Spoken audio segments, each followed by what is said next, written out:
Victoria has recorded its 11th consecutive day with no new coronavirus cases or deaths. And Premier Daniel Andrews has announced that preschool will be made free next year to support working families in Victoria. Reporter Stephanie Ferrier is in Melbourne and says people are getting used to the double donut. I think never before have Victorians been so pleased to receive the same old boring news.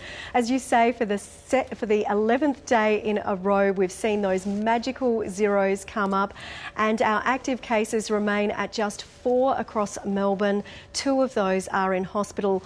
Although we have seen a drop in the number of mystery cases, we now have just 1 mystery case over the past fortnight. Melbourne metropolitan area's 14-day annual average is now still just 0.4. If we have this stellar run continuing, then we will see that number fall as of tomorrow and then get down to 0 by Friday. But what we've also seen is a really significant number of tests being returned again, some 12,955 tests. And the Premier Daniel Andrews says that this really speaks to the commitment and determination of Victorians to stay safe and stay open. But he has warned against complacency creeping in. This is not gone. Even 11 days of 0 is not the same as a vaccine, although some of the announcements today about different vaccines are very, very promising. We all want to see that vaccine arrive as soon as possible, but it's got to go through a rigorous process to make sure that it's safe, make sure that the efficacy of that vaccine is well and truly proven.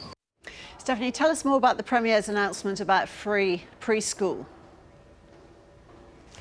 Yes, more than $169 million will be spent on providing free kindergarten next year. So that will save around 100,000 families up to $2,000 each in fees. We're also going to see the government spending around $81.5 million on expanding before and after school services across some 95% of Victorian primary schools. So this will go to around 400 primary schools that currently don't provide that service, and they can access grants of up to $75,000 to help upgrade facilities as well as buy new equipment and set up administration and so forth.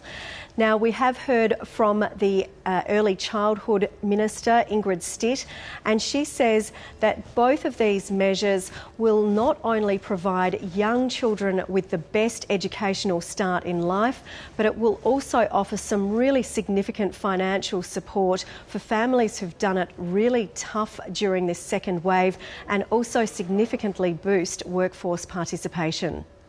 We recognise that women have been disproportionately impacted by this pandemic, and we believe that this fee relief will not only give cost of living pressure relief, but will also ensure that women are able to participate in the workforce as we recover economically, and we want to make sure that working families have got that relief when they need it most.